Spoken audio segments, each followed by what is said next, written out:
If you haven't already figured out by the title of this video, I am reviewing the new Kat Von D, what is this called? Spellbinding eyeshadow book. And if you want to see what I think and want to see what it looks like, please keep on watching. So I'm going to show you the palette first so you can see what it looks like, and then I'll tell you everything that Sephora says about it and what I think about it and all that. So here's the front. I thought this was a really cute, cool picture. This is the back. It tells you some information about the back, and I'm sorry if you can hear yelling at football games in the background. That happens. But anyway, so you've got all the names on the back and how they're arranged inside the palette, and then it says like how to use them here, which is kind of interesting. We'll get into that. And then on the inside at the top, when you open it up, you've got how to create 3 different looks.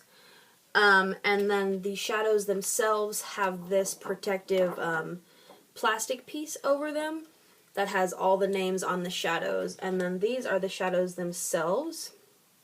And there are 24 shadows included in this palette. So on Sephora's website, it says that all of these shadows are harmoniously paired to create endless looks, and they can be layered, or they're paired to create perfectly layered looks as well. It says they glide on effortlessly to blend and layer seamlessly. They are creamy, high pigment, long-lasting, and crease-free as well. They are made without parabens, which I think is kind of cool. And then also, which this I thought was kind of neat, they are formulated with rose extract to keep the skin around your eyes hydrated throughout the day, so the eyeshadows themselves do not dry out your skin. So you're probably thinking, well, you know, rose extract, hydrated eyelids, that's all fine and well, but how much is this thing? It is $55 at Sephora and on Sephora's website, and that actually qualifies you for free shipping on Sephora's website, because it's like $50 and over. Purchases get free shipping. So you just have to buy this and you get free shipping. That's just in case you don't have a Sephora near you. So anyway, now I know $55 seems like a lot, but the Urban Decay Vice palette is $59 and you get only 20 shadows in that. And I do realize that Urban Decay shadows are much more expensive than Kat Von D's.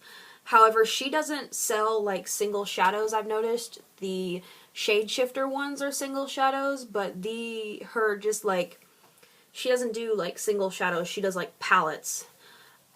So anyway, her palettes regularly, like the 8 shadow ones, are $36. If you break that down, that makes each eyeshadow about $4.50. So when you add 24 when you add that up 24 times, you do get $108. So you're paying $55 for something that she could really charge $108 for, which I think is a pretty good deal in itself. Because you're paying like half the price for a palette that she could choose to charge way more for. We've talked about how much this thing is and what's in it and how it works, and well, maybe not really how it works. I'm going to get into that in a second. Let's talk about what's important, what I think. Anyway, I really am enjoying this packaging. It's very thin, very compact.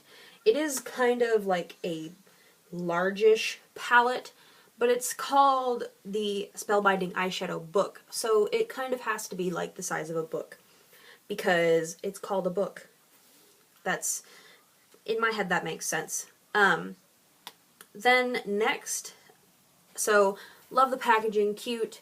I like that they are all listed on the back, so if you are thinking about using it, you can just look at the back of it, you can see the colors, and you can be like, oh, yeah, I'll use this today. So, and then she also tells you how to use the shadows on the back. It says, each set of shades are paired together to create perfectly layered looks. Apply the color Geek on lids, then blend Fallen on top for a bronzed peach shadow.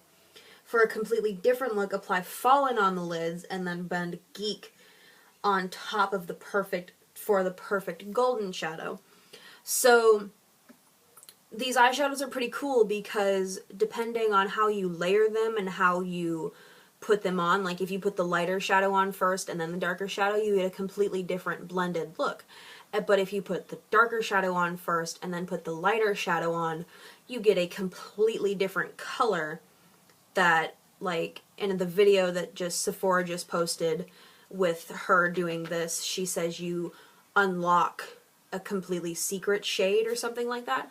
And I think that's really cool because it really does lend to the endless looks that you can create, because you can always create new colors by blending and layering different ways. Another thing I like about this packaging is that since it is a flimsy palette, instead of putting a mirror in here, she put ways to use the shadows again, how to use them, how you can create those hidden colors or whatever you want to call them.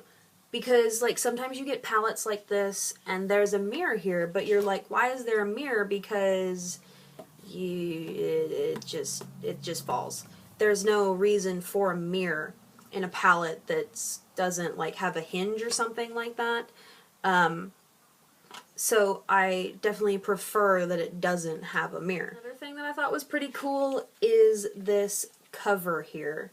Like, how many times do you open a palette like this and you just, like, totally destroy one of the shadows because you dug your nails into it or you slid your finger into it too hard and you completely just destroy a shadow? Well, she's got this in here, so you hit this instead of it actually hitting the shadows, which is really cool. And then she's also put all of the names of the shadows on here. And that's pretty cool because, like, they either wear off of the packaging or they just, like, you can't read them really well after a while. So I think that having them on here is a much better idea. Which like, things like this just make me happy about palettes. This whole palette just makes me happy. Just did what I was talking about earlier and completely jacked this poor little blue shadow down here called Bukowski. Yeah. So, anyway, now I'm going to talk about the shadows, obviously. That's, like, I've got it all under my nail. Anyway, so like I said, you get 24 shadows, and out of the 24, one is matte, well, maybe two.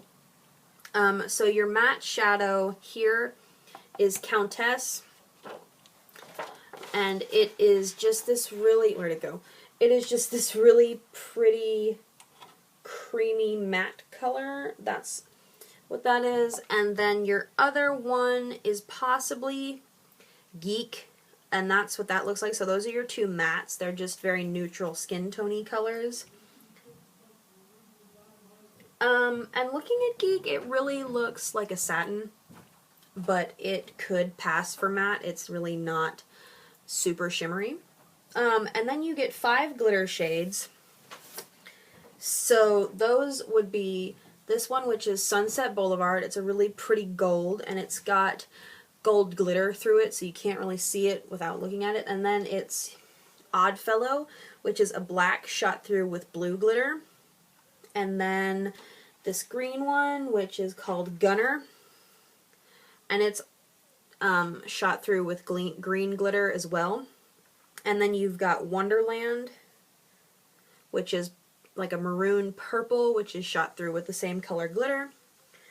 And then you've got Cry Later, which is a brown shot through with gold brown glitter. So those are the glitter shades. On further inspection, I discovered that there could possibly be one more matte. It looks like it could be a satin. It looks like it could be a matte because the top of it looks quite satiny, but it is this black in the very top corner here, and it's dark throne. So it kind of looks, it looks matte, but it kind of looks satin in person. But anyway, so the rest of the 16 shadows are satin finish, and the first one is this one here, and it's called Precious. That's what that looks like. Then you've got this going just straight across. You've got this purple. You've got this purple one, which is called Babe. It's very pretty lavendery purple. And then you have this shade here, which is named after her cat, so it's called Pee Off. which is a very blue-toned shimmery gray, or satiny shimmery gray, whatever. And then coming back over here, you have this color called 8-Bit, which is just a very teal blue color. And then going over here, this one is called Fallen. So it's just a very bronzy gold color.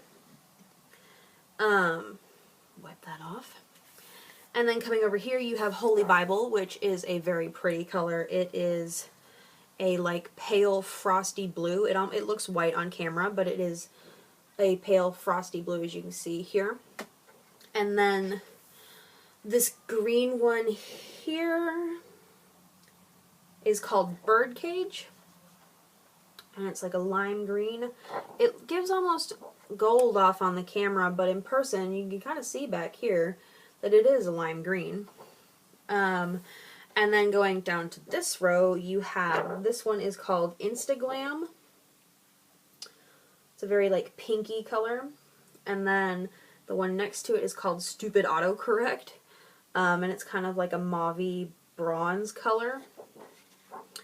And then you have Galore. That's Galore. And then you have Hexagram. Right there. These two is what I'm wearing on my eyes, and and I'm also wearing Cry Later. And then you've got Smile Now. And this is called Arcadia. It's a very pretty lavendery purple. And then you've got Queen, which is like a duochrome shade. It's this one down here. And then you've got this blue that I jacked, which is called Bukowski. And then you have the last one, which is called WTF, which is just a very like cranberry red color. So those are all the swatches, those are all the colors, and I think these colors are super pretty, super pigmented. I'm having a hard time like getting them off my fingers, so swatching all of those on one hand was kind of difficult. They stay on very well. I'm not sure about like the not creasing thing because I always wear a primer under my shadow. But they haven't creased on my primer, so I don't know if that makes them crease free or they're just crease free on their own. I haven't tried them enough to actually decide that. So that is my review of the Kat Von D Spellbinding eyeshadow book. Like I said, it's available at Sephora. I think I said that like 100 times in this video. But if you are looking for a alternative to the Vice palette, like you like the Vice palette but you're not sure about it, if you just don't like the Vice palette but you think it's the only thing out there that's got fun colors and super pigmented eyeshadows in it, I definitely recommend checking out this palette. It is wonderful and I love it. So I hope you guys check it out, and I will see you on my next video. Bye.